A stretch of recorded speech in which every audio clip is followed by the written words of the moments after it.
It's a great pleasure and a great honour to be introducing Sinéad Morrissey to you today. And it's a real boon to have her here on the first reading of her, she's doing a 3-week tour of the US.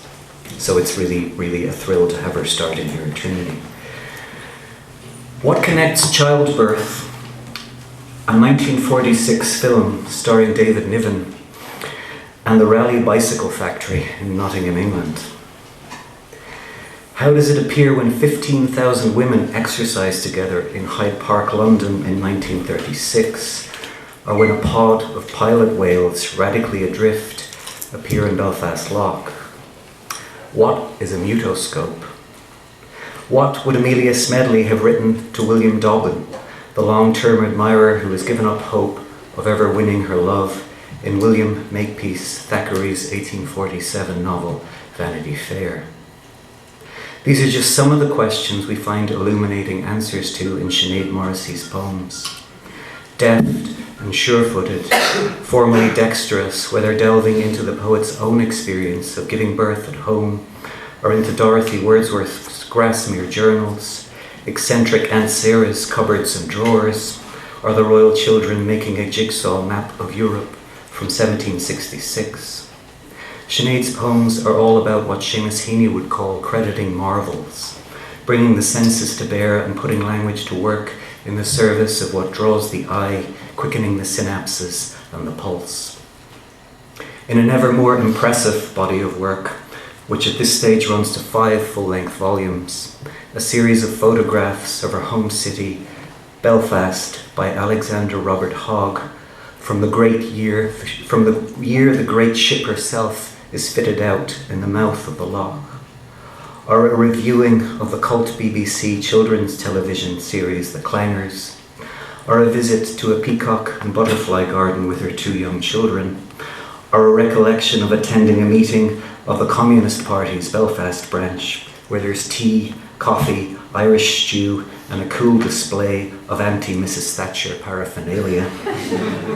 Open more and more into a world where the poet can take on any number of roles: archivist, social critic, elegist, rhapsodist, collagist, ventriloquist, reporter, mother, storyteller, viewer, always with an ear out for the particular music of the moment. In his 1980 book of essays on photography, Camera Lucida, Roland Barthes argues that cameras in their earliest incarnations were clocks for seeing, and this seems like an apt description of what it is that Sinéad's poems do. For while they have a relationship to texts and materials other than those of the poet's own biography, a source for poems that seems too much of a fallback for so many of her contemporaries, Sinéad has an uncanny knack of finding a way Alice-like into the image or the film excerpt or the voice of the other, of putting the myth, whatever it may be, on like a fitted coat and wearing it to walk somewhere rather than just looking at it admiringly through the window of a high street shop. Her work, in other words, is spurred always by that other great term Barthes gives us to talk about photography, punctum. Barthes defines punctum as the sting, speck, cut, little hole, also a cast of the dice, before going on to say a photograph's punctum is that accident which pricks me, but also bruises me, is poignant to me. For Barthes, when he encounters it then, and for Sinéad, when she transforms it into poetry, the seemingly distant becomes personal, and the visceral connection the poet feels to the material she is most drawn to is probed until the particular mystery of each small obsession is laid bare in the brightest and sharpest of language. Perhaps even more impressive, given the scale and range of her work, the amount she's able to magnetize and make stick not just to the iron of a single poem, but across her expanding body of work, is that Sinéad is able to negotiate these shifts in time and space and scale in a way that reads seamless, that feels entirely the work of a single and singular voice, a voice that through its own particularizing and categorizing poetic stickwork seems capable of connecting a little more, the black and white with the color, the domestic or local with the global, the personal with the universal, even the dead with the living. These are poems that explain ourselves a little more to ourselves, that join a little more the dots of what we are and also what we aren't.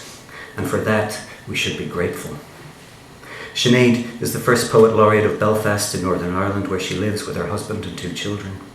She teaches at the Shanae Centre for Poetry at Queen's University and is the author of 5 collections of poetry, including most recently The State of the Prisons, Through the Square Window and Parallax, winner of both the T.S. Eliot Prize in the UK and the Irish Times Poetry Now Prize in Ireland.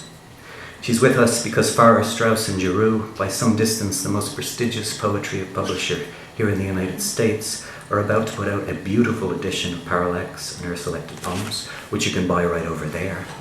It's actually for sale here, even though it hasn't been released yet.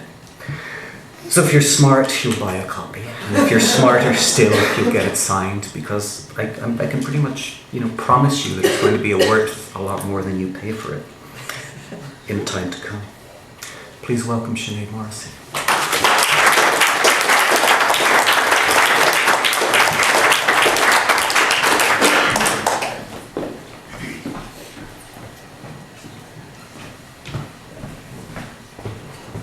Thank you very much. Thank you for that wonderful introduction. I think that's the best introduction I've ever been given. And thank you all for coming. I hope I don't pop too much coming close to the microphone. It's a great honour to start my tour in Trinity College, Connecticut. And it's a particular honour to have been invited to read here by Professor Berry, who is one of my favourite poets and someone I admire enormously. I would like to start with, as Elizabeth Bishop once said, my one and only villanelle. And it's based on a childhood game. You can tell me if you do this in America or not, but here's the church, here's the steeple, open the door and here are the people.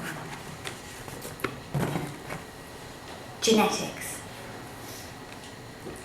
My father's in my fingers, but my mother's in my palms. I lift them up and look at them with pleasure. I know my parents made me by my hands. They may have been repelled to separate lands, to separate hemispheres, may sleep with other lovers, but in me they touch where fingers link to palms. With nothing left of their togetherness but friends who quarry for their image by a river, at least I know their marriage by my hands. I shape a chapel where a steeple stands.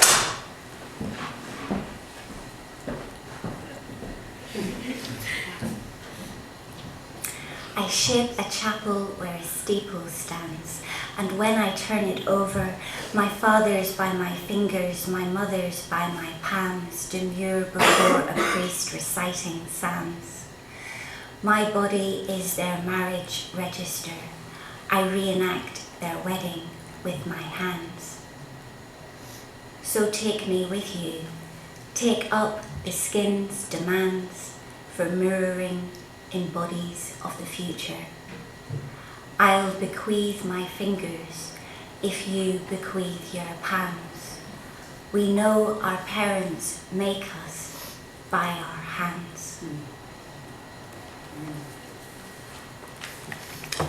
I'd like to read a found poem, which is just another word for stolen poem. And I stole it from the contents page of the York Mystery Plays. The York Mystery Plays were a series of plays enacted on one day around the city of York in medieval times, and different guilds would be responsible for a different play in the cycle, and it covered the creation right through to Revelation. And what struck me so brilliantly from the contents was that they'd obviously tried to match the biblical story with the activity of the guild. So most of this is stolen, and then the last bit is my own. York.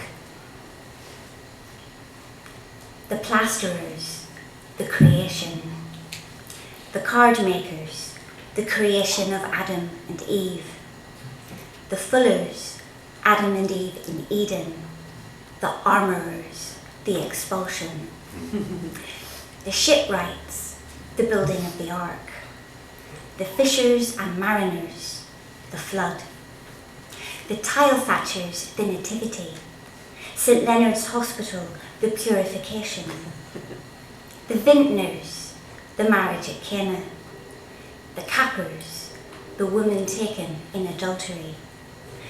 The bakers, the Last Supper. The cordwainers, the agony in the garden and the betrayal. The Boers and Fletchers, Christ before Annas and Caiaphas. The tapiters and couchers, the dream of Pilate's wife. The butchers, the death of Christ. The cooks and water-leaders, the remorse of Judas. The tailors, the ascension. The potters, Pentecost. And episodes in between with a yet more fabulous cohabiting. The woolpackers and woolen weavers, the Assumption of the Virgin. The Spurriers and Lorimers, Christ and the Doctors. The Spicers, the Annunciation.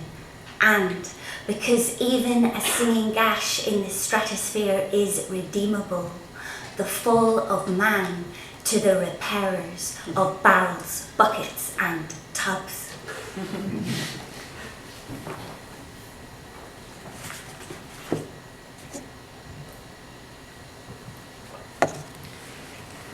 So this next poem is a myth.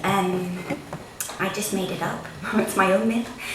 And I imagine that, as Kieran mentioned in his introduction, I imagine that a pod of pilot whales swims into Belfast Lough and nobody knows what they mean or what to do. And there are two places mentioned at the very end, Eden and Hollywood.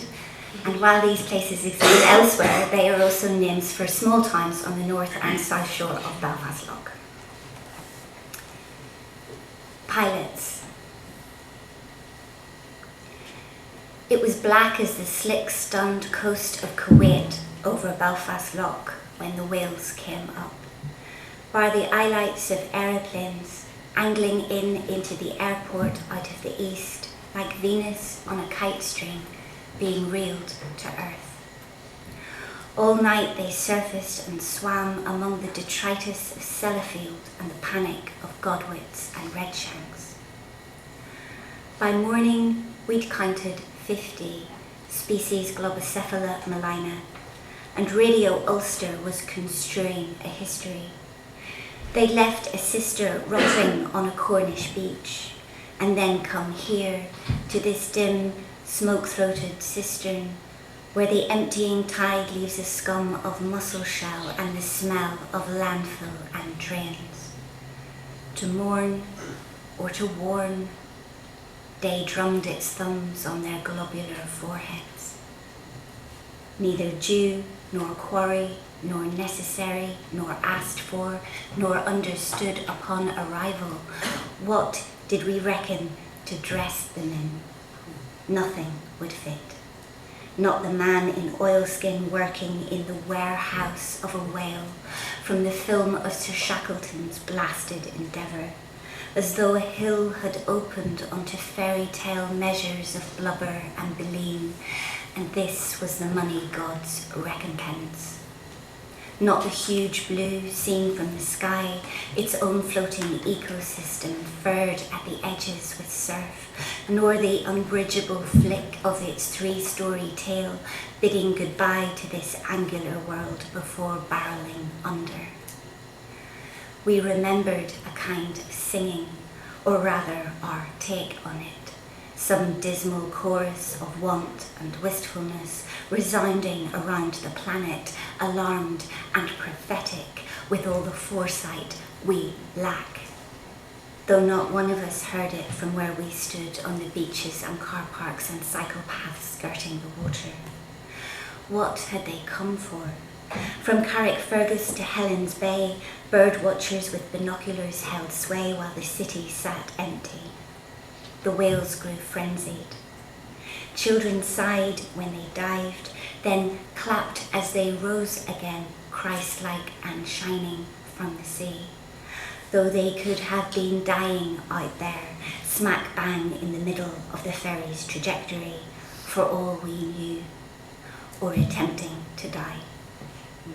These were Newfoundland whales, radically adrift from their feeding grounds, but we took them as a gift, as if our own lost, magnificent ship had re-entered the loch, transformed and triumphant, to visit us, as if those runaway fires on the spines of the hills had been somehow extinguished.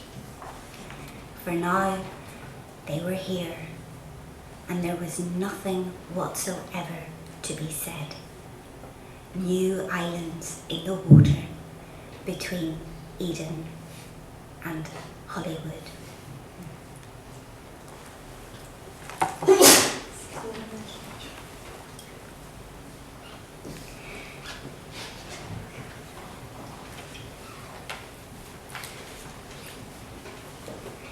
So I would like to read the poem inspired by William Thackeray's Vanity Fair, which is a novel that I love. And in the novel, there are two female characters, one of whom is brilliant, Becky Sharp, and one of whom is very dull and very boring, Amelia Sedley. And Amelia's husband, George Osborne, is killed at the Battle of Waterloo 2 weeks after their wedding, leaving her pregnant. And thereafter she shuts herself up into grief and kind of idolises this husband of hers, even though he was a cad from the beginning. And his friend is called William Dobbin, and he has been in love with Amelia all his life, and he looks after her for years and protects her and gives her money and helps raise her son. And then he asks her, he declares his love, and she says, no, I can't possibly, I am still in love with my husband. At which point he leaves. And typically, it's only then that Amelia values what she's lost in the figure of William Dobbin. And Thackeray tells us that she goes home and she writes a letter. And the letter gets sent, and then he comes back and they get married. But Thackeray never tells us what's in the letter. So I thought I would write the letter.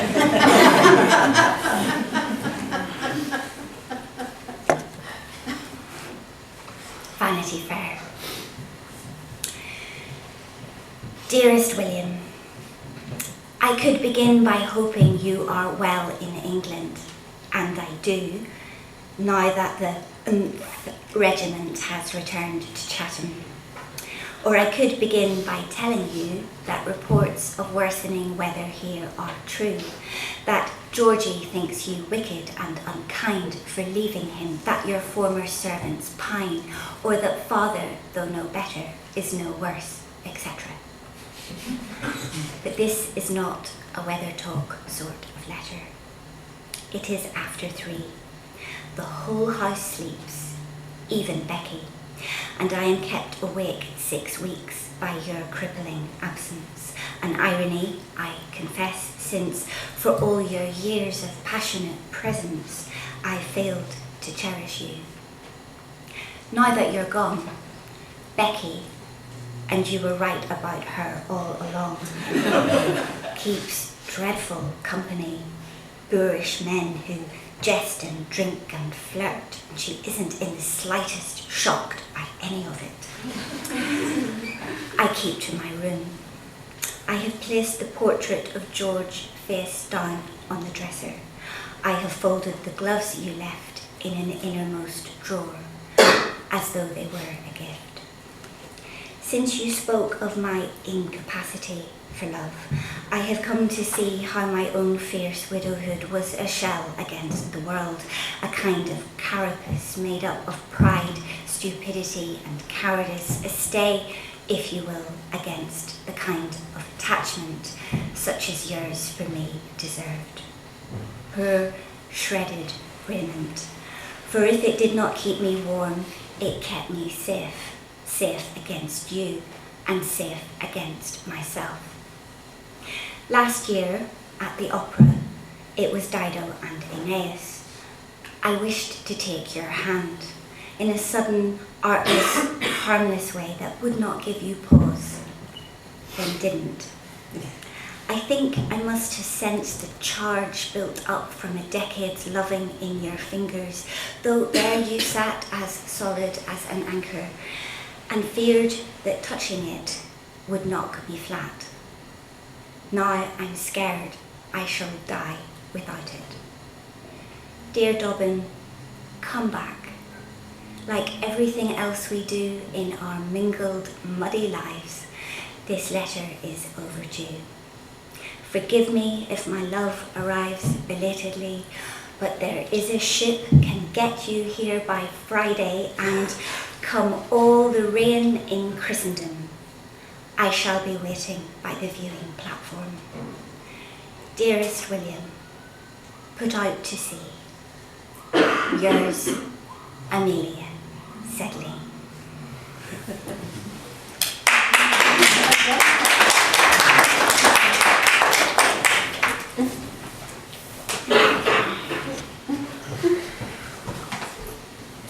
I have an older brother, so 18 months older, not that much older, but therefore I knew the facts of life quite early on, as he told me.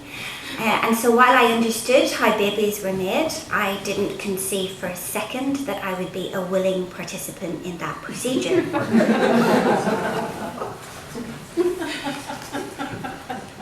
Apocrypha.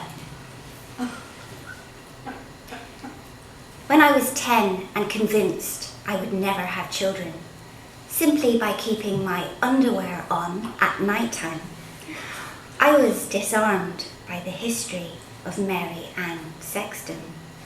Mother, camp follower, picker of pockets, stower of teeth, and of how her womb was pierced by a bullet still wet from the testicle of a Roundhead lieutenant at the Battle of Marston Moor.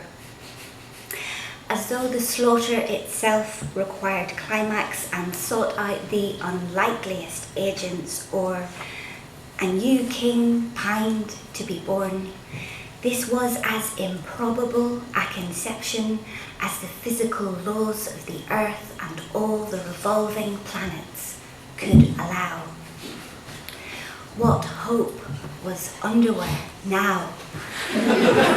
If destiny hovered with green wings and disdained indefatigable purpose over my bedspread, I too would be done for.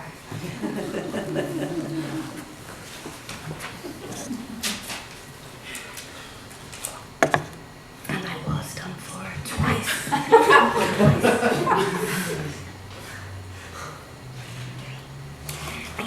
I keep talking in the voice of people who aren't me. I find that much more fun and a kind of a relief not to be myself. And I have never experienced an ice storm. I don't know if anybody in the room has experienced an ice storm. It's weather which is completely alien to Ireland, thank God. But I was listening to Radio 4 one day in my kitchen, and there was a man on the radio talking about the great ice storm that hit northern Vermont, North New York State and Quebec in Canada, and while most ice storms I believe last for a few hours, this one lasted for a week, yeah, it was just amazing to hear him talk about the ice storm. So I thought I would be him and explain my experience of the ice storm, and I wrote a poem which in terms of the line contracts and expands as it goes down the page, rather like ice, and the idea of the sounds of the poem was that it would be ice-like. Ice. They've come and gone before. 2 hours or so of a fine rain freezing on impact, and what passes for the world in West Quebec, woods, sugar bush, pylons, sheep, has spangled itself in ice. Branches bend and snap, and forests for years afterwards hold their grieving centres bare, where pin oak, Siberian elm, common hackberry and Bradford pear perform a shorn prostration and are unable to right themselves. They teach the weeping willow how it's done. Sometimes frost's broken dome of heaven is how storms end. Just that, a shattering in the sunlight of the million crystal filaments that fell and hung on everything, as though absence of breath had caused the general lock-in, and simple breath was all we ever needed to unsleeve the present and make it real again. Monday, January 5th. We wake to a bluish light lasering through the window, a white display on the radio and the racket of gunshot. The house is cold and all around the trees are coming down. First the crack at the stem of the weight-sore trunk, then a clinking, magnified, a china shop upending in an earthquake as the branches rattle and snag. When the whole tree hits, a volley of shots goes up and its burden of glass explodes. This 10, 20, 50 times, until we lose each crash to the cacophony of the week-long storm. I still remember you standing in your housecoat that first night, and how your face was lit by the transformer shorting out outside. We didn't know the blackout ended 5 states wide, or that the footprint of the ice storm could be seen from space. The sheep were dead. The summary execution of every maple within earshot finally stopped at dawn on the penultimate day. The house still stood astonished, the one upright among a litter of horizontals. And while it rained and froze, a quiet inside the rainfall began to spread itself abroad, all targets down, all debris blown asunder. You begged me to check the sheep.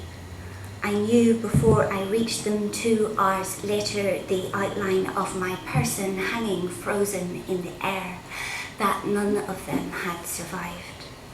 The silence was ubiquitous and pure as star silence. So all I had to offer as I slipped and slithered homewards was an outbuilding of kneeling, petrified sheep, locked to their spots like pieces in a snow queen's game of chess.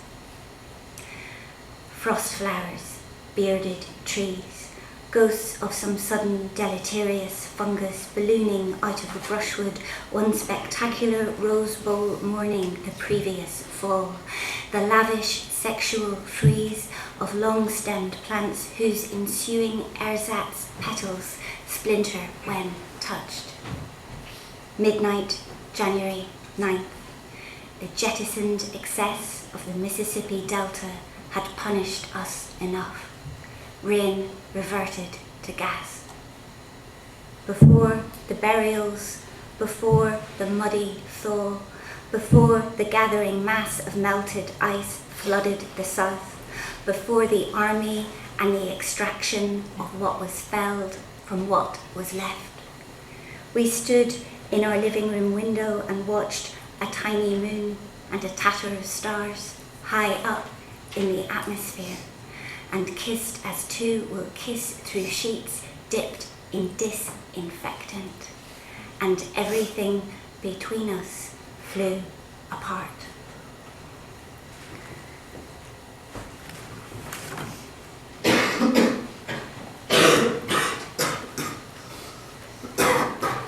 When I was about 4, we lived in a new town called Craigavon, which was a kind of radical social experiment. So all these houses were planned, and it was right in the middle of the countryside in County Armagh, and the troubles were raging in Belfast. Well, they were raging all over, but very, very problematic in Belfast. So they had this idea that they would pay people £500 to move to this new town in the middle of nowhere, where there weren't very many amenities and people didn't have cars and there was no bus services and things like that. So it became pretty trashed. In fact, the house where I lived was bulldozed because the area just grew completely out of control. But there was this strange juxtaposition between living on a housing estate in the middle of the rural countryside. And when I was about 4, a boy, and I never knew who he was, had been out hunting, and he brought our family a hare. And I'd never seen a hare before. And my dad hung the hare for 3 days. And so this is a poem about that hare.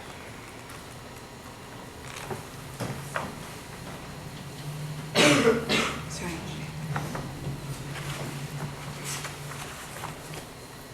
And it looks like this. Because I wanted the poem to have a plumb line to get that hanging weight. It's very hard to do. It also rhymes, so that was very hard to do. It took me weeks and weeks and weeks to write this poem. The Hanging Hare. Once a boy with a bare brown chest brought a hare to our back door. It was heavy summer. The alleyway he walked along held August's bin-lid stink and stupor. He wouldn't stay, declared the hare a present from his father. My brother fetched a length of string, tied it by its feet, then watched as our mother fastened it carefully to the iron banister, where it spun like the spiraling seed of a sycamore, losing momentum. Soon enough, it hung there, motionless, impaled upon its own frozen direct line of perfect martyrdom, its eye an abyss, its foxglove fur unblemished bar the torn and matted abdomen where the shot went in. I could have sat at the foot of the flight of stairs for hours to get the measure of it, its ear tips dipped in black against the almost white of its ears' interiors, if my mother had allowed it. She banished me outside, where the afternoon lay festering. And yet it almost seemed as if the sunken playground hacked out stumps of trees and blackened mattresses where a fire had been were wiped out by this gift, this legacy of unimpeded air, of whitethorn quartered fields for miles around, of granular traces still on the skin from a swimmable river, of plover's eggs, the calyx wheels of larkspur, of spaces where a hare might flourish. Like a sideshow hawker with a star exhibit, I rounded in the street, before my father skinned and washed and jugged the hare in blood and butter. Look, I said, to a ring of children, and pointed. It's gorgeous.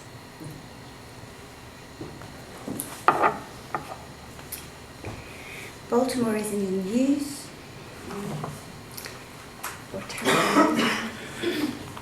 So I have a poem called Baltimore. I have never been to Baltimore, but I have watched The Wire, which has made Baltimore famous around the world. Baltimore. In other noises, I hear my children crying. In older children playing on the street past bedtime, their voices buoyant in the staggered light. Or in the baby next door, wakeful and petulant through two thin walls. Or in the constant, freakish pitch of West Side Baltimore on The Wire. Its sirens and rapid gunfire, its beleaguered cops haranguing kids as young as 6 for propping up the dealers on the corners, their swagger and spitfire speech.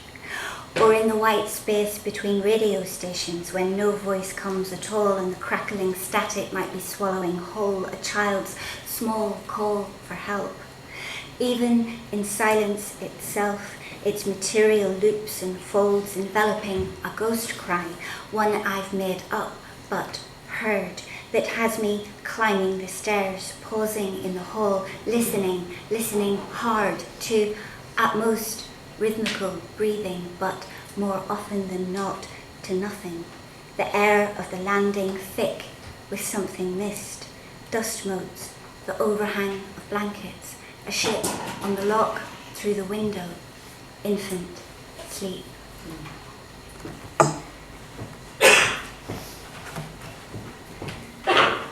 So I'm going to read a poem called Jigsaw, and then I'm going to read a poem called Puzzle.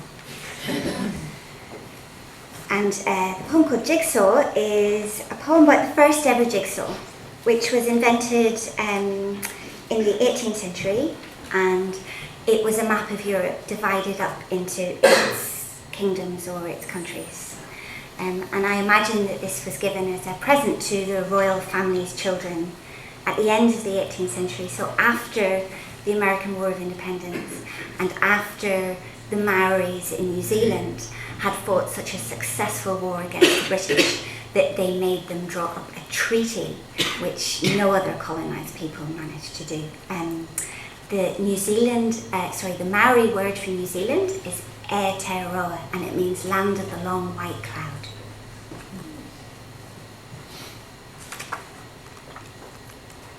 I have to negotiate this new book because it's got so many pages. Okay. Jigsaw.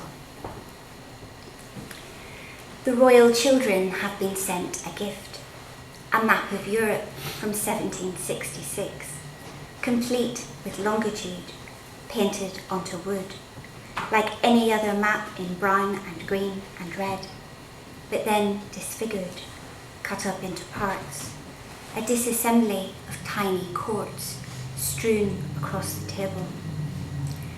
There is a key to help the children slot, country by country, the known traversable world in place. Little Tartary, Swedish Lapland, France, the government of Archangel. The sea has been divided into squares, crudely, as though the cast-iron sides of nations still applied, but with more attention to geometry, while the engraver's signature, a circle, his name, a folded flower, has been deftly sawn in half. If successful, the 3 young princes and the oldest girl, this is not, after all, a lesson in diplomacy. She can play too. Will, ironically, undo the puzzle's title and its claim. Europe divided in its kingdoms shall be Europe reconfigured, whole. They start in the top left corner with the scale, then fill the other corners in. Part of Africa, a scroll, the blank of simply Asia, rolling off to hordes and steppes and snow beyond the boundary. Outlines follow, aided by exquisite lettering. The frozen ocean solidifies across the map's ceiling. And so the royal children spend an hour staring and exclaiming, clicking together what joy, the angled buttress of a continent, their own unlikely island on a slant by its farthest edge, and in their trance ignore what will no longer fit. Aotearoa, America.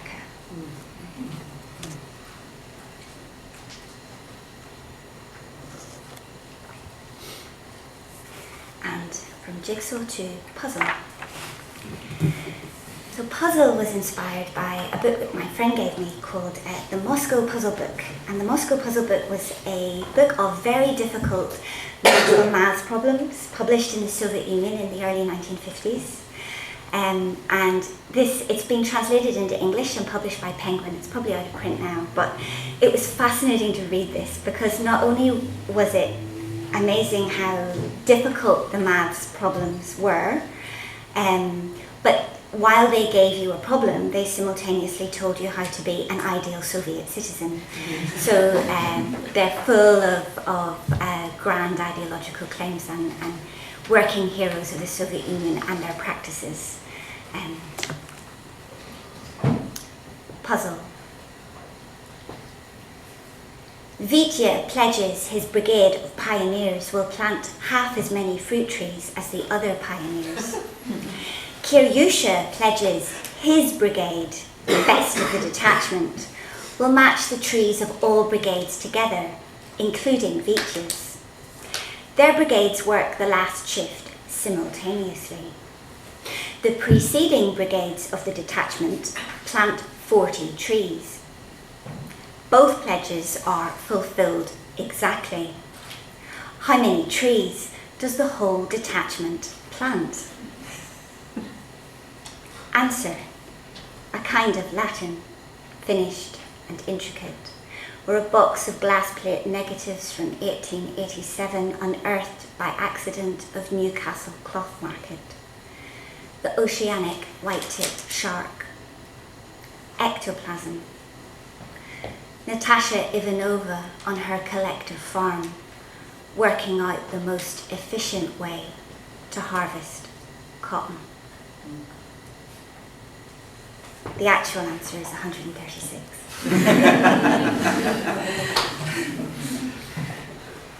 Okay, I'll just read a few more. I turned 43 on Friday, last Friday, just before I came, which was great and not traumatic at all.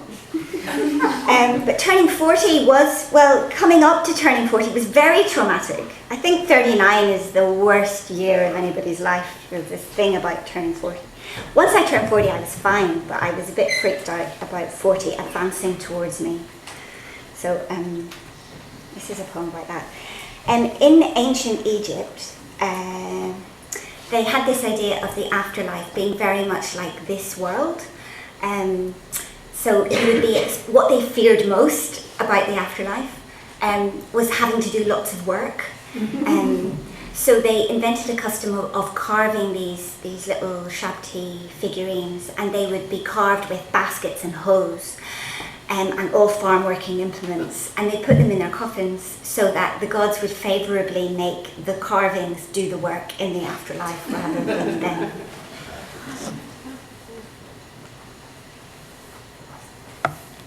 The house of Osiris in the field of reeds. I'm turning 40, not on my birthday, still as I write 6 weeks away, but over months. It's like a migraine, that sludgy disconnectedness starting in the brain, hours before the hammering. I've forgotten my name and my husband's name in the run-up to the full-scale meltdown. All through last winter, each day made to bear the pressure of impending loss. Soon it will no longer be like this. The lean girls picnicking in the park, their haul of charity shop dresses at their feet, listening to the Smiths, have long since picked themselves up and vanished down the tall grass corridor of rooks and smoke. I can no longer remember their faces, or what the sky over Dublin inscribed on my skin the year I just left home, or even the impact of first-time proper sex, of being unwrapped. But turning 40 banishes my younger self to a separate outhouse somewhere stony and impassable, hot, fly-infested, like the city of Tetu on the Nile, which became the other world for all of Egypt, and I cannot get across. Death was so much closer then, of course. I'd be dead already, or at least a grandmother. If rich, I'd have my orders pre-prepared for the sarcophagus maker, the shabti carver, the weaver of the shroud. I'd have selected the spells for my coffin lid, the amulets required to survive the guarded entrances of the afterlife, the tricky test with hearts and feathers. O exiled one, so you may escape the heat and torpor of that barren place and pass instead to the field of reeds and do no work there. Discover by your grave cloths a replica of yourself in turquoise faience, fashioned with a basket. Here, it says, I'll do it. Take me.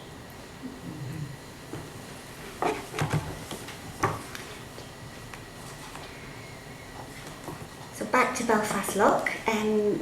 We live in a house now that overlooks it, and my son is an insomniac, and he would lie awake for a long time before falling asleep. And I think he was about 6 when I wrote this poem about him, but it was August and it's still incredibly bright in Ireland in August. And he told me that he hadn't gone to sleep yet because he was waiting for the Lighthouse on the Copeland Islands across to come on.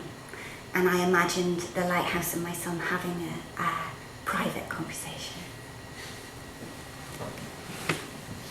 Lighthouse.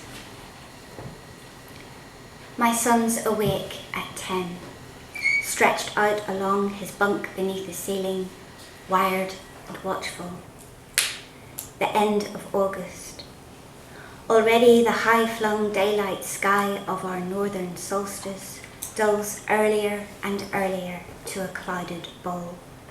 His Star of David lamp and plastic moon have turned the dusk to dark outside his room. Across the loch, where ferries venture blithely, and once a cruise ship, massive as a palace, inched its brilliant decks to open sea. A lighthouse starts its own night-long address in fractured signalling. It blinks and bats the swing ball of its beam, then stands to catch, then hurls it out again beyond its parallax. He counts each creamy loop inside his head, each well black interval, and thinks it just for him. This gesture from a world that can't be entered. The two of them, partly curtained, partly seen, upheld in a sort of boy talk conversation no one else can hear. That private place, it answers, with birds and slatted windows. I've been there.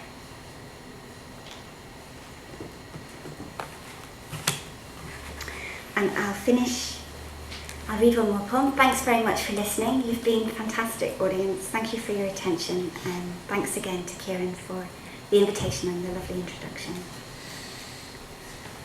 I'm going to finish with what Kieran's introduction started as. So what do you get, or what connects childbirth and a film starring David Niven and the Raleigh Bicycle Factory in Nottingham. I was going into labour with my son, my first child, and it takes ages.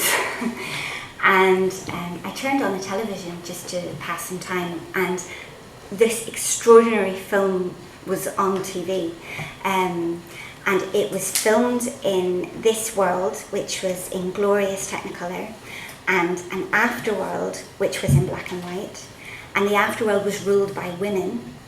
And David Niven, I'll not tell you more because it's in the poem, but David Niven's returning from a bombing operation, bombing Germany.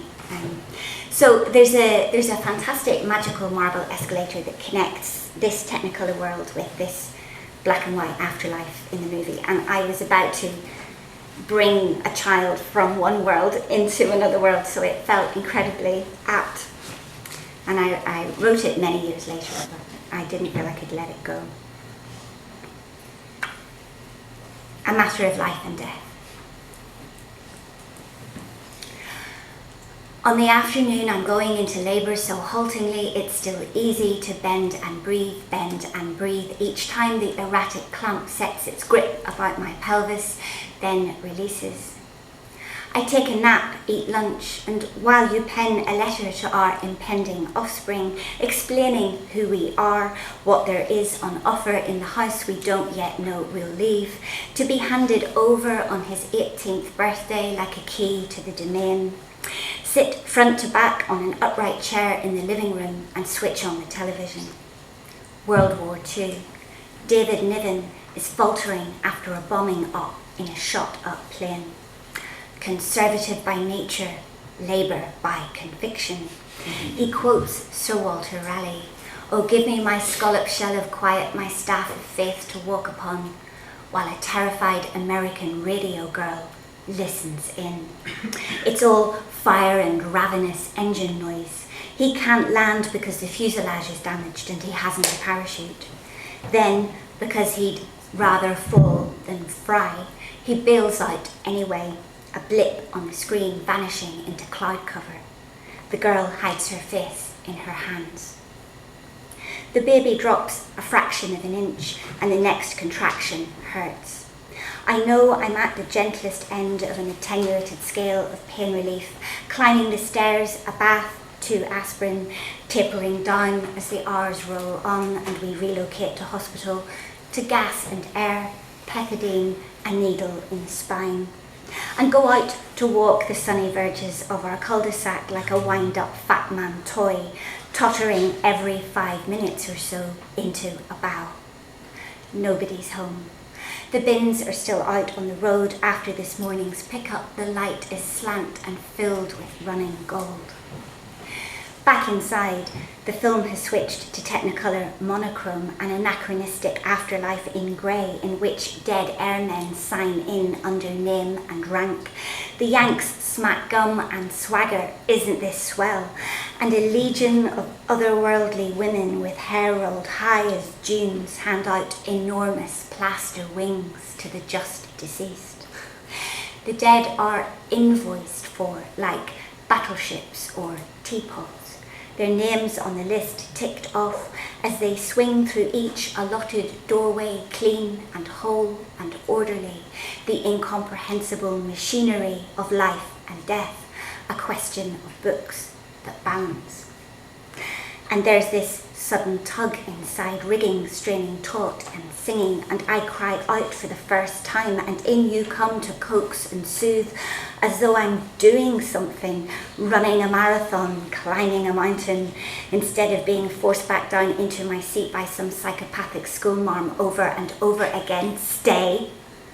And I think of my granny and her 46 hours of agony, shifting my mother from one world to the next, and how that birth cut short her happiness at the Raleigh bicycle factory in Nottingham, where her youth was spent in secret war work, typing up invoices.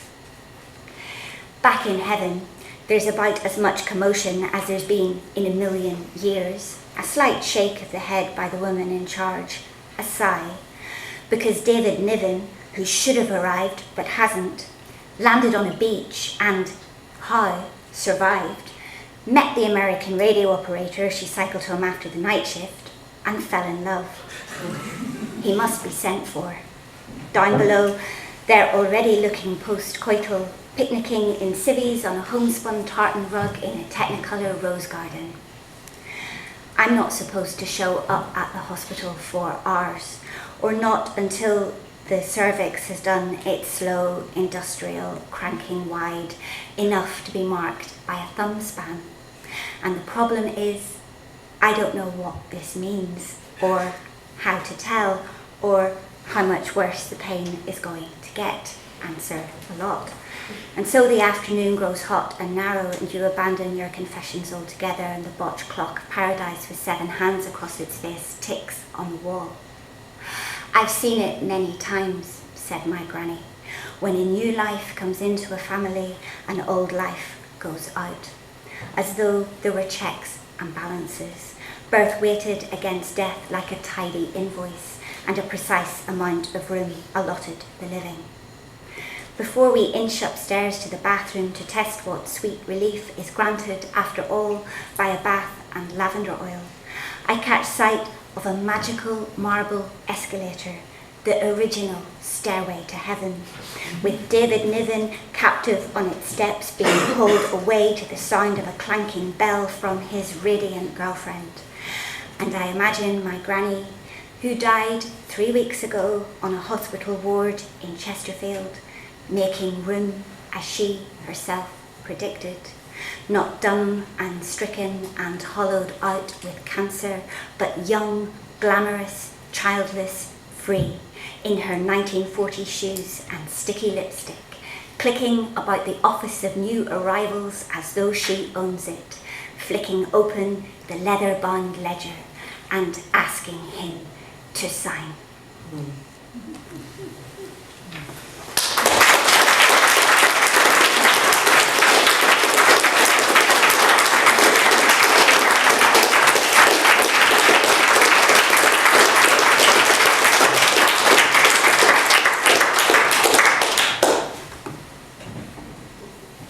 So now you know why Queen Elizabeth is a fan, and she actually is a fan of Sinead's.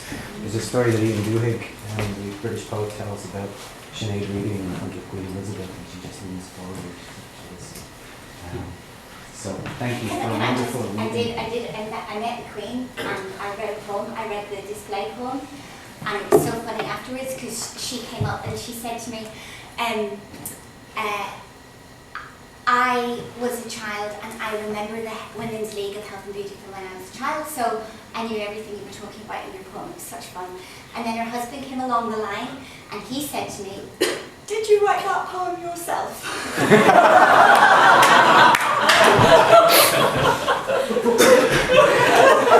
Good man, Philip. Would you take a question or two? Yeah, Anybody else ask a question? Yeah. So now you have to ask a question because Sinead's gotten up again. Angela. Hi.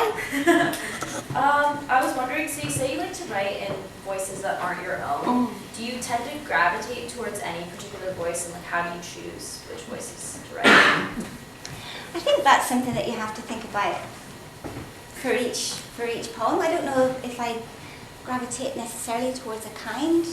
I've done quite a lot of historical voices. I'm very interested in history, but I've done other things as well, like the Ice Storm, Dawn Man. So I think that that's just one of the considerations you have to take into account when you start any poem. So I'm not sure. Thanks. Question? No? Is that a hand up? Or is Christina just messing with you? Yeah. Hi. Oh, sorry. Is there someone else?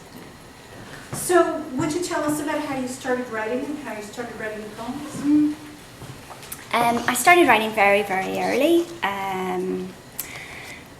My dad's an amazing character. He's extraordinary, and we used to have really brilliant over the dinner table conversations. And one night, I think I was 10 years old. And my dad suddenly started to say at the dinner table, for no reason, "Once upon a midnight dreary, while I pondered weak and weary over many quaint and curious volumes of forgotten lore, while I nodded nearly napping," blah, blah. And he started on the Raven. And I remember just kind of going, what is that? And being really excited by that language and the kind of mesmerism of it and that powerful rhythm and rhyme thing. So I was attending elocution lessons up the street, and I went to my teacher, and I remember standing at her front door as a 10-year-old and ringing it on a Sunday night, and she came down and I said, "Do you have any books by Edgar Allan Poe?" And she did. She lent me a selected Edgar. She did. She had one. She gave them to me, and I went off down the street and devoured that. Just learnt all of it by heart, so that when I gave the book back, I could own it forever. And it started from there. So I was pretty convinced by my father's rendition of The Raven when I was 10 that poetry was the thing I was most interested in. So I wrote all the way through my teenage years very, very badly. I fell completely under the spell of Sylvia Plath. dreadful. I didn't know it was dreadful, but it was absolutely dreadful. I was getting published in school magazines and things, and I never won, but I was selected for an Irish school's creative writing competition. I was highly commended a few years in a row, so I had grand notions of myself. And then there was a teacher in my school, and she came up to me and she said, "You have to stop reading something. And you have to learn how to use language properly before you start playing with it." And she said, "You must read R.S. Thomas, who's a Welsh poet." She was very So I took that advice on board. And R.S. Thomas writes very, very simple little box poems, very simple syntax and very different. So I kind of started an apprenticeship from there, and I'm still an apprentice, I think. But yeah. One more question. Yes. Did your father get to see you successfully? Yeah, he's around. Yeah. I had to leave Belfast at 5 a.m. to get down to Dublin Airport to catch a flight to Boston. He got up out of his bed and drove me to the bus station. So yeah, he's very much part of my life still. I'm very lucky. Yeah. Okay, let's say thank you to Sinead again.